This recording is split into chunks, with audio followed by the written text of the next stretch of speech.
ఒక సినిమా విజయవంతమైతే అది ఎంత మందిలో ఆనందాన్ని నింపుతుందో ఎన్నో సంవత్సరాలుగా చూస్తున్న నాకు అదే మళ్ళీ ఇక్కడ పునరావృతం అయింది.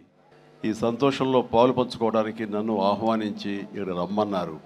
వాళ్ళు ఇందా కృషి చెప్పినట్లుగా సినిమా చూసిన వెంటనే దీనికి ఎప్పుడు ఫంక్షన్ పెడతారు, దీని గురించి 4 ముక్కలు మాట్లాడాలని నాకు ఉత్సాహంగా ఉంది అనగానే వరుణ్ చాలా సంతోషపడిపోయి, డాడీ మీరు రావాలి ఇదంటే ఖచ్చితంగా వస్తాను రా, ఇది ఇలాంటి సెలబ్రేట్ చేసుకోవాలి, ఈ ఆనందం 10 మందితో పంచుకోవాలి. ఇంత పెద్ద విజయాన్ని ఇచ్చేటువంటి ఆడియన్స్కి మనం తల ఉంచి వాళ్ళకి ధన్యవాదాలు తెలియచేయాలి, ఇది అందరి యొక్క బాధ్యత అంటూ ఆ ఉద్దేశంతో నేను ఇక్కడ రావడం జరిగింది.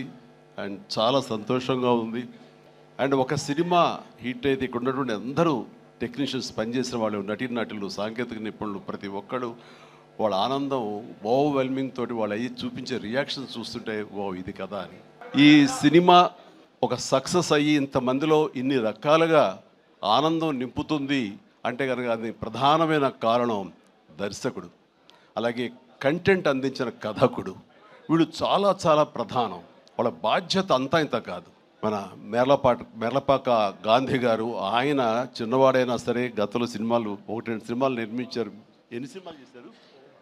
ఓకే, మీరు చేసిన 6 డజన్ పైగా సినిమాలు కొన్ని చూడటం జరిగింది కానీ అన్ని చూడలేకపోయాను. But you have wonderful director. వీళ్ళ యొక్క ఆలోచన విధానం, వీళ్ళ కంటెంటు ఇది ఎంత మందికి ఈ రోజున ఉపాధి కల్పించింది, ఎంతమందికి ఆనందాన్ని ఇచ్చింది, ఎంతమందికి అకౌంట్లో బ్యాలెన్స్ వేసింది అనేది నేను చెబుతుంటే దాని బాధ్యత అంతా ఇంత కాదు. వీళ్ళు కేవలం స్టార్ట్ కెమెరా యాక్షన్ ఓకే అని ఒక సినిమా చేసింది, ఓకే నెక్స్ట్ పిక్చర్ ఏంటి అని వెళ్ళటం కాదు. ఇది చాలా బాధ్యతాయుతమైనటువంటి ఒక పోస్ట్ డైరెక్టర్ అనేది. సో ఆ రకంగా పూర్తి స్థాయిలో ఈ సినిమా విజయవంతం అవటం కోసంగా ఎన్ని అడ్డంకులు వచ్చినా సరే, ఎన్ని ఆర్థిక సమస్యలు వచ్చినా సరే, ఎన్ని రకాల వచ్చిన వాటిని అధిగమించి ఒక కాన్ఫిడెన్స్ తోటి, సినిమా మీద నమ్మకంతో సినిమా విజయం ముందుగానే ఊహించి ఈ స్థాయికి తీసుకురావడానికి కారణమైనటువంటి మేర్లపాక గాంధీ గారిని నేను మనస్ఫూర్తిగా అభినందిస్తున్నాను. ఇలాంటి ఈ ఉత్సాహాన్ని దీని ఫ్యూల్లాగా చేసుకుని గుండెల నిండా నింపుకొని మరింత ఉత్సాహంగా మీరు ముందుకు వెళ్ళాలని, మరెన్నో హిట్స్ ఇవ్వాలని, పరిశ్రమ ఆ రకంగా మీరు సేవలు అందివ్వాలి, మీరు అంత అభివృద్ధిలోకి వెళుతూ పై స్థాయికి వెళ్ళేందుకు మీరు అన్ని రకాల కృషి చేయాలి. సినిమాని చూస్తుంటే మాత్రం చాలాసార్లు డైరెక్టర్ ఒక వైవిధ్యమైనటువంటి కథ అనుకుని దాన్ని తెరకెక్కించడంలో ఒక చిన్న ఎక్స్పెరిమెంట్ చేసి అనుకోవచ్చు. అండ్ హారర్ కామెడీ అనేది చాలా వచ్చినాయి, గతంలో కూడా వచ్చినాయి. కానీ దీంట్లో ఒక ఫ్లేవర్, కొరియన్ ఫ్లేవర్ పెట్టడం అనేది వండర్ఫుల్ థాట్ అది. ఇప్పుడు ప్రతి వాళ్ళు కేపాప్ అని, కే డ్రామా అని, మన కొరియన్ సినిమాలని వాటి ఒక దీంట్లో మన ఓటీటీలో వాళ్ళందరూ చూస్తూ కొరియన్ పట్ల ఒక రకమైన మక్కువ పెంచుకున్నారు యూత్. అలాంటిది మన సినిమాల్లో మెర్జ్ చేస్తే కనుక ఆ రిజల్ట్ వేరు, ఆ ఇది వేరు అన్ని ఆ థాట్ రావడమే ఇంత పెద్ద సక్సెస్కి, ఇంత పెద్ద బ్లాక్ బస్టర్ అవడానికి ప్రధానమైన కారణం. దానికి మనస్ఫూర్తిగా సభాముఖంగా నేను గాంధీని అభినందిస్తున్నాను.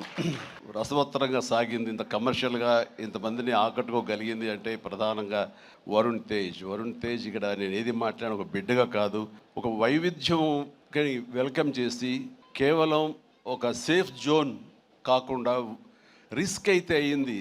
నేను అందరిలాగా కాకుండా వెరైటీగా వెళ్తూ ఉండాలంటూ ఆ కోరిక మేరకు క్రిస్ గారి ఆయన కంచె నుంచి చేసిన, అంతకుముందు ఆ సినిమా ఫస్ట్ సినిమా ముకుందా చేసిన, ఒక్కొక్క సినిమా అలాగే స్పేస్ నేపథ్యంలో అంతరిక్షం చేసిన, ఇలా ప్రతి సినిమా చూస్తుంటే ఒక్క సినిమాలో కనిపించడం మరో సినిమాలో కనిపించలేదు. ఇప్పుడు మనం అందరూ ఏవి చూసాము, డిఫరెంట్ గెటప్స్ తోటి వెళుతూ ఆ చేసిన ఆ కొన్ని సినిమాలు కూడా వైవిధ్యం చూపిస్తూ ముందుకు వెళ్తున్నాడు అని అంటే కనుక అతడు ఒక ఆర్టిస్ట్గా నిలబడాలని తప్ప కమర్షియల్గా గబగబా సినిమాలు చేసేసి 4 డబ్బులు చేసేసుకోవాలి, నేను స్టార్గా ఎదిగిపోవాలి అనే ఆ తాపత్రయం కంటే కూడా ఒక నటుడుగా ఆచితూచి అడుగులు వేస్తూ, అలాగే కథ సెలక్షన్లో కూడా అతను అంత కరెక్ట్గా వెళుతున్నాడంటే కనుక అతని ఆలోచన విధానం బాగుంది, అతను ఎంచుకునే జోనర్స్ బాగున్నాయి.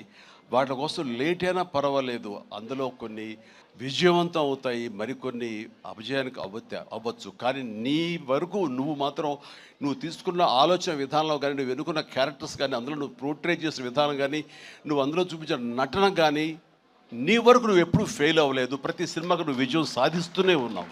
ఆ సినిమా కొంచెం వెనకంజ వేసిందంటే ఆ తప్పు నీదవ్వదు. కాబట్టి వరుణ్ ఇదే ధైర్యంతో, ఇదే కాన్ఫిడెన్స్ తోటి ముందుకు వెళుతూ ఉండు. ఒక వెర్సటైల్ యాక్టర్గా నువ్వు ఇక్కడ ఈ స్థానం సుస్థిరం చేసుకుంటావు. All the very best. And మా వాడు ఇది తన సక్సెస్ అనుకుంటున్నాడు. ఇది నీ ఖాతాలో వేసుకోవద్దు వరుణ్. ఇది మన బుడ్డోడు వాయువు తేజ్ ఖాతాలో వేయి. నీ లక్కీ చామ్ వాడు. చూసావు ఇందాక 7 సంవత్సరాలు బట్టి సరైన హిట్ ఇవ్వలేకపోయాను అనుకున్నావు సేవ. మీరు ఇప్పుడు ఎందుకు ఇచ్చారంటావు? అది తేడా. కాబట్టి మా లక్కీ చామ్ వాయువు. అండ్ ఇక నెక్స్ట్ మరొక ఈ సినిమా ఇంత పెద్ద హిట్ అవ్వటానికి మరొక స్ట్రాంగ్ రీజన్ సత్య సినిమాలు వరుసగా చూస్తుంటాను. సత్య ఇక్కడ లేడు పాప, అన్ఫార్చునేట్. రావాలని చాలా ఉత్సాహంగా ఉన్నాడని నాకు చెప్పాడు మనవాడు. అండ్ బిజీగా ఉన్నాడు. ఓకే, ఇలాంటి ఈవెంట్స్ రాకపోయినా సరే ఇది ఎలాగైనా చూస్తాడు తను. ఈ పాటికే లైవ్ చూసేస్తుంటాడేమో. సత్య నువ్వు చూస్తుంటావు, నాకు తెలుసు, అర్థమైంది. ముందు నీకు షూటింగ్ ఉంది, అక్కడ షార్ట్స్ ఉన్నాయి, తర్వాత చూసుకోవచ్చు, షార్ట్లోకి వెళ్ళు. ఈ సినిమాలో చాలా బాగా చేసావు. ఎంత అంటే ఏంటి తను అని చెప్పేసి నీ కోసం ఈ సినిమా మరొకసారి కూడా చూడాలంత బాగా చేసావు. నువ్వు నాతో పాటు యాక్ట్ చేసినప్పుడు కూడా నేను అబ్జర్వ్ చేస్తుంటే నీకు లిమిటేషన్స్ లేవు నువ్వు. అండ్ ఆ క్యారెక్టర్ పరంగా నువ్వు ఆ హద్దులు లేకుండా నీ మనసుకు ఏది అనిపిస్తే నీకున్నటువంటి ఆ మిమిక్ టాలెంట్ తోటి దీన్ని అల్లుకుంటూ వెళ్ళిపోతుంటావు, కొత్తగా చేయడానికి ప్రయత్నం చేస్తుంటావు. అది నీ బలం. కాబట్టి ఎలాంటి ఇన్హిబిషన్స్ లేకుండా నువ్వు చేసే విధానం ఉంది, అది ఒక వైవిధ్యంగా ఉంటుంది. ఇంతమంది చేత అలరించబడుతుంది, ఇంతమంది చేత ఆకర్షించబడుతుంది. వాళ్ళందరూ ఆశీస్సుతోటి ఇదిగో ఇలాంటి విజయాలు నీ యొక్క ఖాతాలో చేరుతూ ఉంటాయి.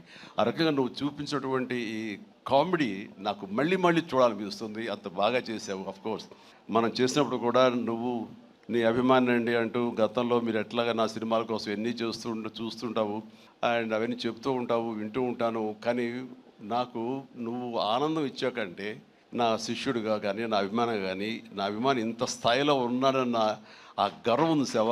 అది నేను కొన్నా సరే ఎలాగైనా నేను మాటలు చెప్పలేను, అంత ఆనందంగా ఉంది. Please keep rocking. మీరు ఇట్లా ముందుకు వెళ్తుండాలి, ఇలాంటి సినిమాలు మరెన్నో చేస్తుండాలి. అండ్ ఈ సినిమాకి ఇంజనీర్ మన గాంధీ అయితే ఐరన్ పిల్లర్స్ మన వరుణ్ తేజ్. ఈ ఐరన్ పిల్లర్ నిలబడి ఒక కన్స్ట్రక్షన్ ఉండాలి అంటే కనుక ఆ కాంక్రీట్ ఈ రోజున సత్యాన్ని నా విశ్వాసం, నాకు అలా అనిపిస్తుంది. So the wonderful combination. ఆయన డిజైన్ చేసాడు, పిల్లర్ లాగా నిలబడ్డాడు, ఐరన్ స్ట్రక్చర్ లాగా.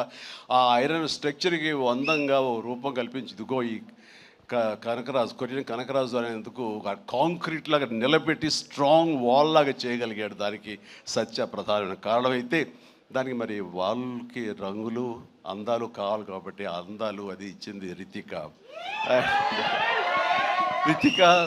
You day fantastic job.